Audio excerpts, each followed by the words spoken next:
Hello hi friends, welcome back to our channel.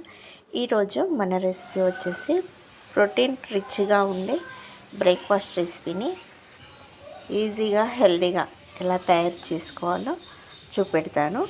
వీడియోని starting నుండి ending వరకు చూస్తూ ఉండండి. బరువు కూడా ఈజీగా తగ్గొచ్చండి. ఈ రిచ్ ప్రోటీన్కి కావలసిన ఇంగ్రీడియంట్స్ నోట్ చేసుకోండి.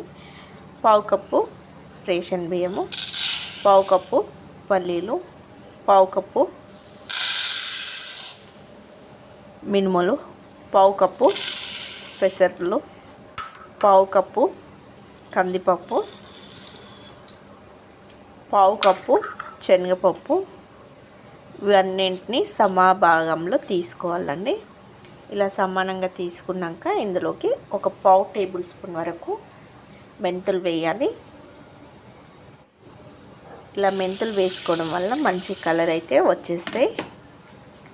ఇప్పుడు వీటిని శుభ్రంగా 2-3 సార్లు నీట్గా కడుక్కొని ఈ వాటర్ పంపేసి మళ్ళీ వాటర్ పోసుకొని మూత పెట్టుకొని నైట్ మొత్తం నానబెట్టుకోవాలండి. ఈ పప్పులని ఆరోగ్యానికి చాలా మంచిది, బరువు కూడా ఈజీగా తగ్గొచ్చు. ఓకేనా, హెల్తీ బ్రేక్ఫాస్ట్ రెసిపీ అని చెప్పుకోవచ్చండి. చూడండి, పప్పులన్నీ చాలా చక్కగా నానినవి. ఇప్పుడు ఇందులో నుండి వాటర్ పంపేసి ఈ పప్పులను మాత్రమే తీసుకుంటున్నాను. ఒక మిక్సీ జార్ తీసుకొని మిక్సీ జార్లో పప్పులను వేసుకోవాలి. పప్పులను వేసుకొని మూత పెట్టుకొని మెత్తటి పిండిలాగా మిక్సీకి అయితే పట్టుకోవాలి. మనకు పెసరట్టు పిండి ఎంత థిక్గా ఉంటుందో అలా కలుపుకోవాలండి. బ్యాటర్ అయితే ఈ విధంగా ఉంటే సరిపోతుంది. ఇప్పుడు వేరొక మిక్సింగ్ బౌల్కి మిక్సీలో ఉన్న పిండిని ఇంకొక బౌల్లోకి వేసుకొని రుచికి సరిపడు ఉప్పు వేసుకొని దీన్ని ఒక 5 నిమిషాల పాటు బాగా బీట్ చేసుకోవాలి, బాగా కలుపుకోవాలండి. ఇలా కలుపుకొని పక్కకు పెట్టుకున్న తర్వాతకి స్టవ్ వెలిగించుకొని దోశ ప్యాన్ పెట్టుకోవాలి.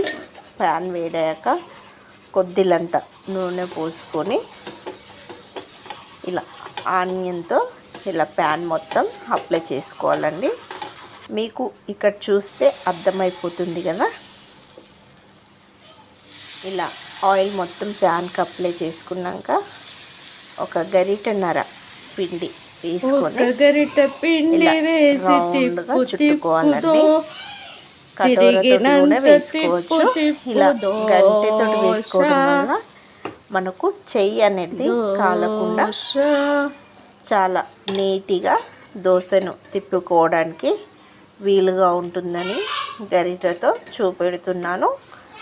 ఇలా దోశను వేసుకున్నాక పైనుండి కొంచెం ఆయిల్ అప్లై చేసి ఇది మంచి కలర్ వచ్చే వరకు ఈ దోశను కాల్చుకోవాలండి. ఇలా ఒక సైడ్ కాలిన తర్వాతకి దీన్ని ఫోల్డ్ తీసుకోవాలండి నిదానంగా. అంటే మనకు దోశ లెక్కనే వెంబటే ఊడొస్తుంది.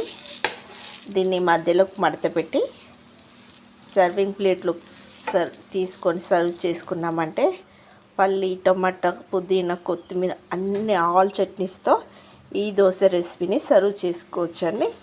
నెక్స్ట్ అదే విధంగా మిగిలిన పిండిని కూడా సేమ్ ఇక్కడ నేను చూపెట్టిన విధంగానే చేసుకోండి ఫ్రెండ్స్. ఓకేనా, ఈ ప్రోటీన్ దోశ మీ అందరికీ నచ్చినట్లయితే లైక్ చేయండి, షేర్ చేయండి, కామెంట్ చేయండి. ప్లీజ్ సబ్స్క్రైబ్ చేసి మన వీడియోస్ ఎలా వస్తున్నాయో దయచేసి కామెంట్ ద్వారా తెలియజేయండి ఫ్రెండ్స్. ఓకేనా, బాయ్ బాయ్.